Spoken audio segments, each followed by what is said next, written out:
नमस्ते आप सभी को। मैं रीना ढिल्लो एक बार फिर से स्वागत करती हूँ आपका अपने यूट्यूब चैनल हिंदी विषय श्रृंखला में। तो भाई ये क्वेश्चन पेपर है हमारा HPSC Haryana assistant professor Hindi subject का। आप देख सकते हैं इसमें 150 नंबर का है ये, और 15 प्रश्न करने थे। एक प्रश्न 10 नंबर का था, 3 घंटे में करना था। ठीक है, तो कौन कौन से प्रश्न पूछे गए थे वो देख लेते हैं। भविष्य में आपके काम आएंगे, जो भी बच्चे हिंदी सब्जेक्ट से तैयारी कर रहे हैं उनके लिए ये फायदेमंद है। तो सबसे पहला प्रश्न इसमें पूछा था, हिंदी भाषा के विविध रूपों को स्पष्ट करते हुए दक्षिणी हिंदी का भाषा वैज्ञानिक परिचय दीजिए। ठीक है, हमें हिंदी के विविध रूप बता करके इसमें दो प्रश्न बन गए। एक दक्षिणी हिंदी का वैज्ञानिक परिचय देना था, और एक हमें हिंदी के विविध रूपों का वर्णन करना था।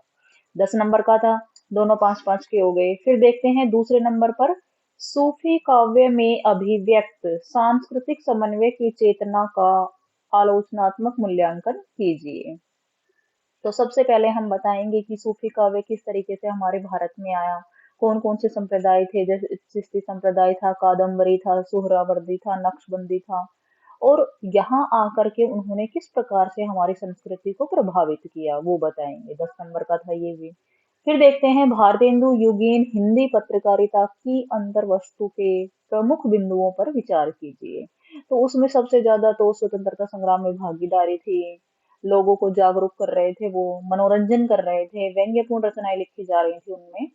फिर देखते हैं, डॉक्टर रामविलास शर्मा की आलोचना दृष्टि को रेखांकित कीजिए। आप सभी को पता है डॉक्टर रामविलास शर्मा हमारे मार्क्सवादी आलोचक हैं। उसके बाद देखते हैं, और निराला पर इन्होंने खूब सारा लिखा है। टी एस इलियट के निर्वैयक्तिकता के सिद्धांत को स्पष्ट कीजिए।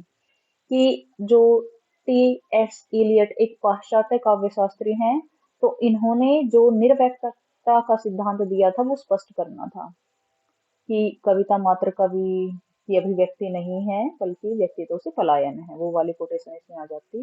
फिर देखते हैं, अस्तित्ववाद की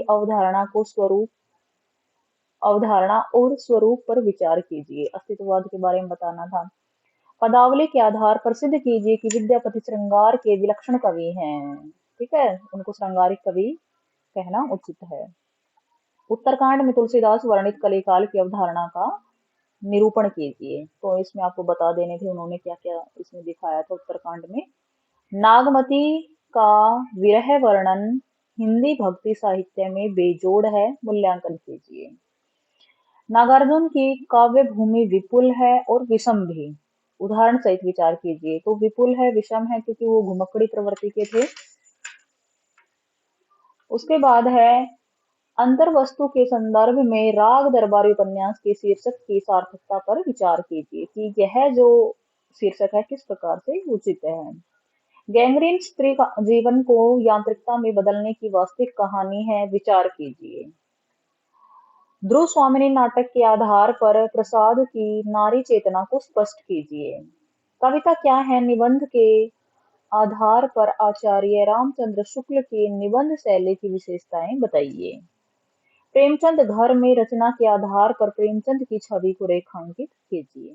तो कुल ये 15 प्रश्न थे, और ये मैंने पहले थोड़े नोट्स से बना लिए थे अपने इसमें ही, बाद में मैंने इनको डाल दिया था। ठीक है,